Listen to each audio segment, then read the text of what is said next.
Welcome to the Stek vs 20 Years of Sonic the Hedgehog. Created in 1991 to replace Alex Kidd as Sega's new mascot, Sonic the Hedgehog sports colourful graphics and sound unique to every stage. Stages consisted of 3 acts with a boss at the end of the 3rd act.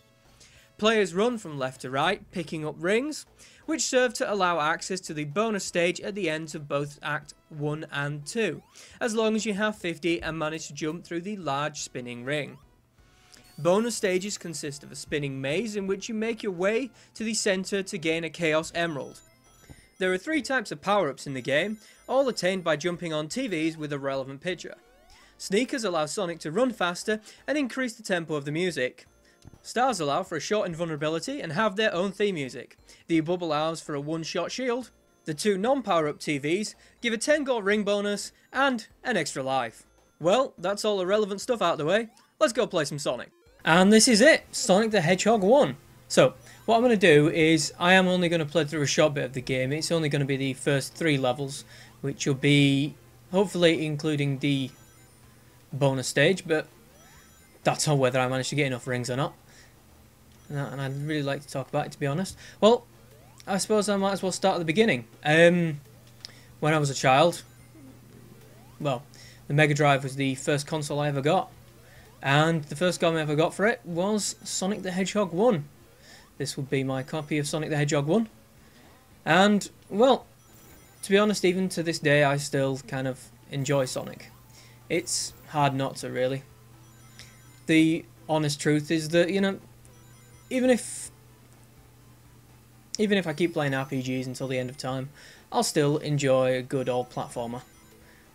You can't beat them, to be honest. It's a shame that they've really gone out of fashion in this modern age, especially with the fact that most platformers nowadays are in 3D. It's just a bit of a shame that we've lost the real old school platformer, the proper old 2D style. And here we go. Speaking of getting into the special stage, thankfully I managed to get it first time round, and this is where I will probably fail quite miserably. To be completely honest, I am not very good at the bonus stages. As a child, I never actually got all the Chaos Emeralds in the first game. I don't think I actually got any of the Chaos Emeralds really until the 3rd game. And no, I didn't mean to do that. I just kind of suck at these things. I can usually get the first one with relative ease, but then after that I usually, well, stuff up pretty badly on the 2nd. So, Green Hill Zone Act 2.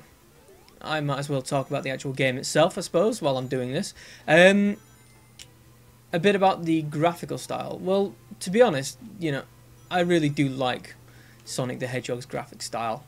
I don't know if it's to everybody's taste, really, but I do quite enjoy it.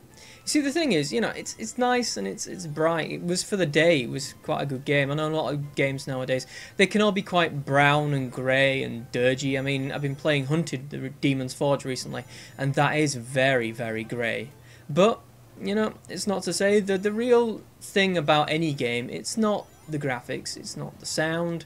What really matters about any game is the gameplay. And in Sonic 1, they just got the gameplay right. I mean, I do miss some stuff from Sonic 2 and Sonic 3, like the extra bubbles and the ability to be able to spin dash, but it's essentially still the same game even after 3 or 4 years. It still continued being Sonic. And here we go, see if I can stuff up the 2nd stage. But, you know, just look at it. It is a beautiful looking game. And the one thing that I really do always praise when it comes to Sonic games is the animation more than anything else. See, when I get back into the game, I will go over the animation, because there's an odd thing in Sonic, and Sonic was one of the very first games to ever have idle animation. That's how much effort they actually put into the game. And, you know, it really shows. Even on the later games, when the modern games kind of drift off a bit, unfortunately, but even on the Dreamcast games when they released those had, you know, very good animation. And, yeah, I stuffed up again. Alright, one last thing about the bonus stages before I carry on to anything else. Why is there fish back there? Why is there fish and birds?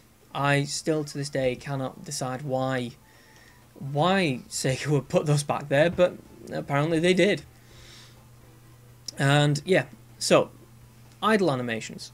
The very first idle animation, as with this being a Sonic game, you know, The general idea is to run ridiculously fast, and Sonic gets annoyed if you don't. Which, to be honest, I love. I think it's brilliant. And look at the sunflower spinning around in the background.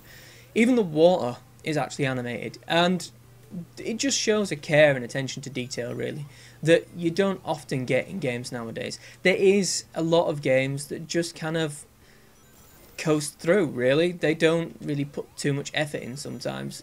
I know that's kind of an oxymoron, really, saying they don't put effort in. They put a lot of effort in, but they don't really get everything. There's something they lack a little bit. And what you'll have noticed is that so far I've picked up on this stage all 3 of the special bonuses that I was talking about earlier.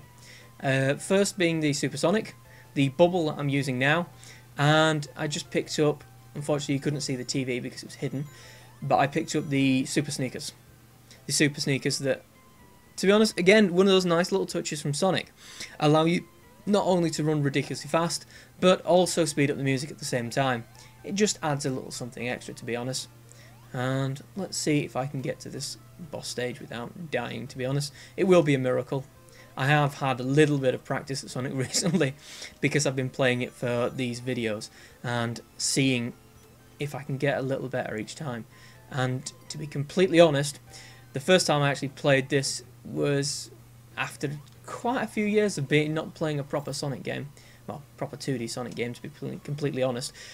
I actually died quite a few times in this first 3 levels. It was quite horrible, and yes, I suck.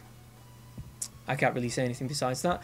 What I will say, though, is that, speaking of suckage, this boss is terrible. It is the first boss of any Sonic game, and it's just Robotnik swinging a ball. I know, by comparison to, say, a Mario boss where you just jump over Bowser and then jump on a lever, it's surprisingly complicated and takes a significantly longer time. But it's just so boring. The only good thing about it is the fact that they bothered to actually put that waterfall in the background. That's it. You know, the truth about Sonic bosses is they can and often are quite tedious. It's just an unfortunate fact, really. And that will pretty much wrap us up. So I'll pause it there. And that is the end of Act 3. So that was Sonic 1. A quick playthrough, some informal chat, and a little bit of talk about why I like the game, really. And I suppose, you know, in summary, there will be more Sonic games because that's what I plan on doing. I plan on doing now Sonic 1, Sonic 2, Sonic 3, Sonic and Knuckles. And what I'm actually going to do, to be honest, is when I play Sonic and Knuckles, I probably will play Sonic 3 and Knuckles, which is the combination of both games, as a result of the fact that I do think it's superior. And I know it's the way it was intended to be played, as Sonic 3 and Knuckles. So, I shall see you next time in Sonic 2. I'm the Stek. See you around.